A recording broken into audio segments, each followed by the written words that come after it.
Ahoy! Welcome to the Festival Bubbles of the 62nd Zlín Film Festival, where all the time we welcome some of the most sparkling, most charming guests of this year's Festival Edition 2022. By the way, just for your information, some say that the program was named after Michael Jackson's chimpanzee, who was also called Bubbles. Any special connection with Michael Jackson? I'm a big fan. Oh, sorry. I'm a very big fan of Michael Jackson. I love everything he does. I miss him in the world. So, please keep the mic. And more a fan of Michael Jackson than of chimpanzees. Absolutely.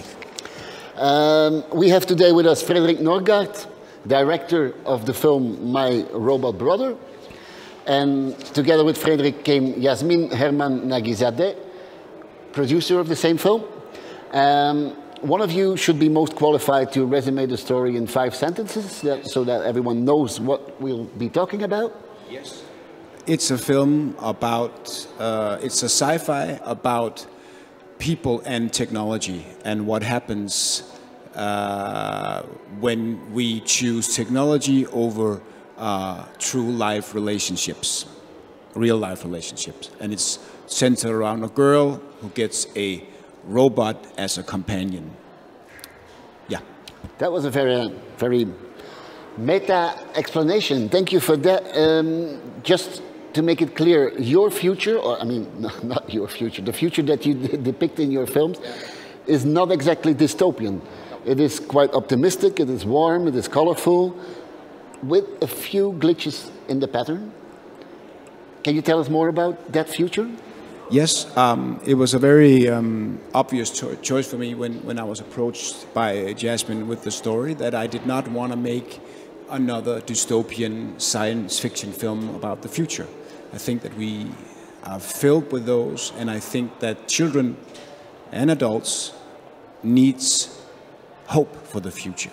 And I wanted to make a future that was positive, but of course with a few glitches, because the theme is what our relationship is between people and technology. So, but I wanted it to be a very hopeful future, a green future where we've solved all the problems in regards of global warming and stuff like that. So we can be hopeful for the future. That was very important to me.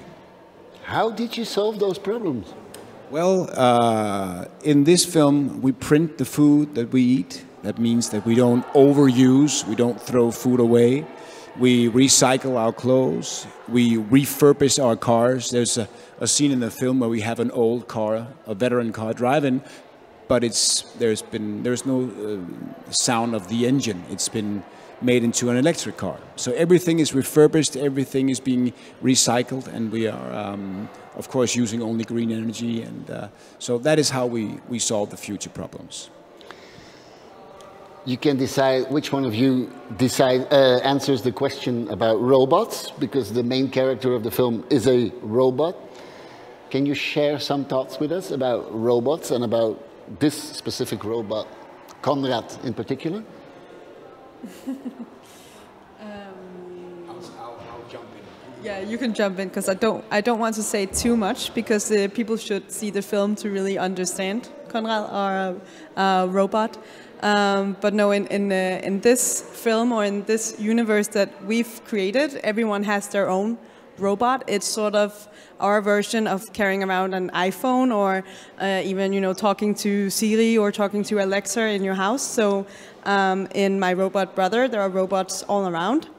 But more importantly, every kid at school has their own personal assistant or personal robot that follows them around.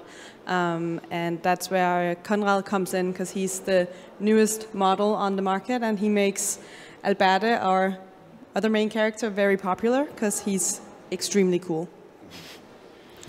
Yeah, and that was again something we wanted to make a film in the future that was relevant today, and these personal assistants should be a very fine visual way of instead of having an iPhone, but it's the story about how, and I see that with my own kids, that if you have the newest technology, you are more you're more interesting in school. And we wanted to. Conrad looks way cooler than an average iPhone, I think. Oh, he does.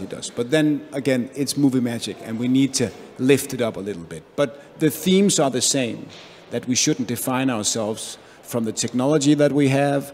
We should define ourselves from the relationships that we have. And there is a point in that I think there's a theme there that both kids, teachers, and parents can discuss. There's actually one scene in the film when she comes home and she begs her parents to get the newest model.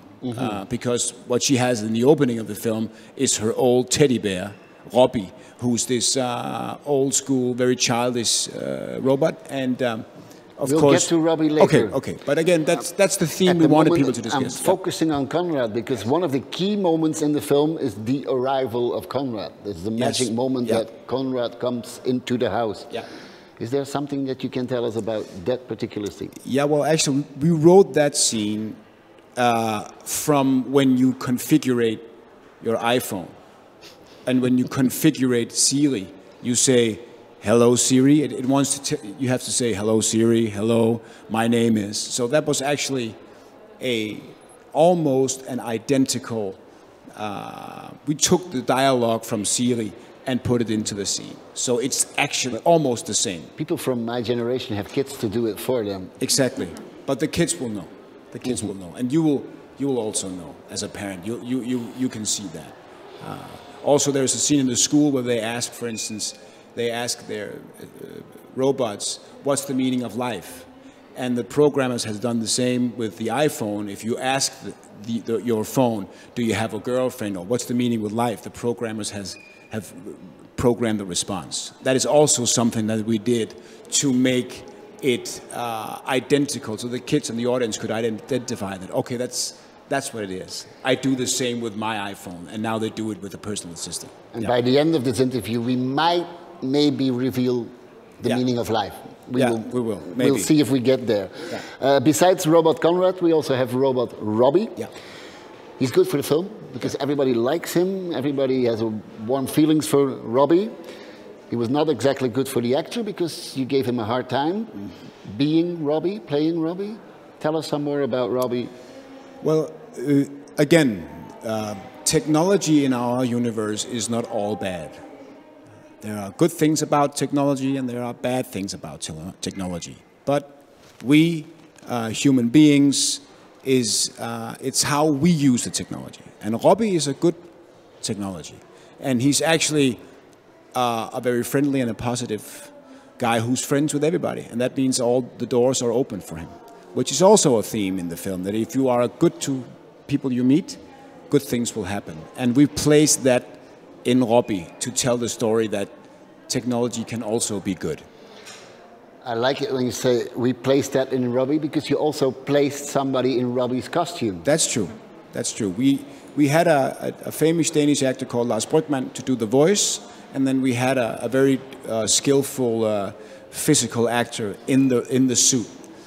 It was important to us that the kids on set had somebody to talk to instead of doing it all in CGI, that we actually had a teddy bear suit on set that the actors could interact with.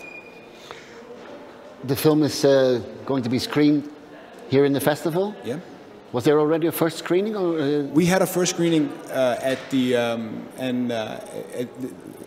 yesterday, a couple of days ago, and a great response. I think that we've experienced that the audience, both young and kids in different ages and also adults, respond to all the themes in the film. There are so many levels that you can watch the film on. You can see it about, if you're very young, you'll see a very visual, immediate level of it, and then there are deeper and more complex character relationships in it for the older kids and the parents. So I think we have created a very good viewing experience for all age groups. Some surprising questions in the Q&A? No, I've always, this is not my first time at Zlín, and I'm always very surprised by the quality of questions from the kids here. They're very interested in films and they ask really clever questions. In Denmark, the kids somehow are very shy and they don't really ask that many questions, but here they're very interested and ask some really clever questions about some of the deeper themes in the film. So that really surprised me. You were here before, but Yasmin, tell us your impressions about Zlín. It's my first time here, so it's been good to see how big the whole thing is. That really surprised me, and it's great to see how serious you take children's film and children as a target group. So it's been fun and only positive surprises. Planning to come back? Hopefully, yes. With more children's films? Hopefully, yeah, it's a plan. Then I have a very last question for you, because there's one thing that you should know about Zlín, and it's the capital of shoes.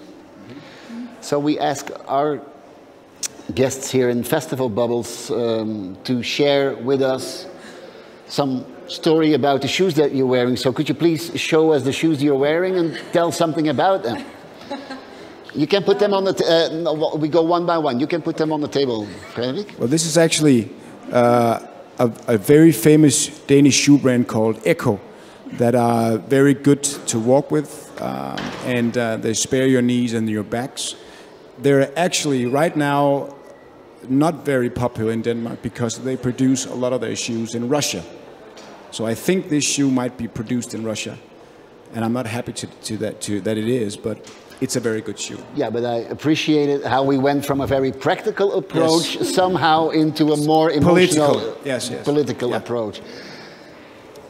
All right, yeah. I don't really have any political story attached to my shoe. You can put them here. Yes, here we go. I don't even remember which brand my shoes are, but I can tell you that... Very happy that you don't remember the brand, but tell me about the emotion. The emotion? The connection that you feel. I'm not too connected to my shoes because I have a lot, but it's... but I can tell you that the last time I wore these shoes, I think 2 or 3 days ago, I stepped in gum, so I just had to remove that at the end of the day, and that's the story, I guess. Good story. I would just, if you can keep your foot there, I would actually just point out that the interview started with Michael Jackson, and if you look at the shoes, right, this is actually the Michael Jackson shoe, and look at the socks as well. We came to a full circle. You see, there's glimmer in it, and they're rolled down. It's very much an homage to Michael Jackson. So, I mean, Bubbles and the shoes, I mean, it's perfect. And I think Jasmine will now leave the stage. She will moonwalk out of here. Moonwalking. Thank you so much. You're welcome. We're looking forward to that. Thank you so much for being here with us. Thank you for bringing the film to the festival and for coming to Zlín. Thank you.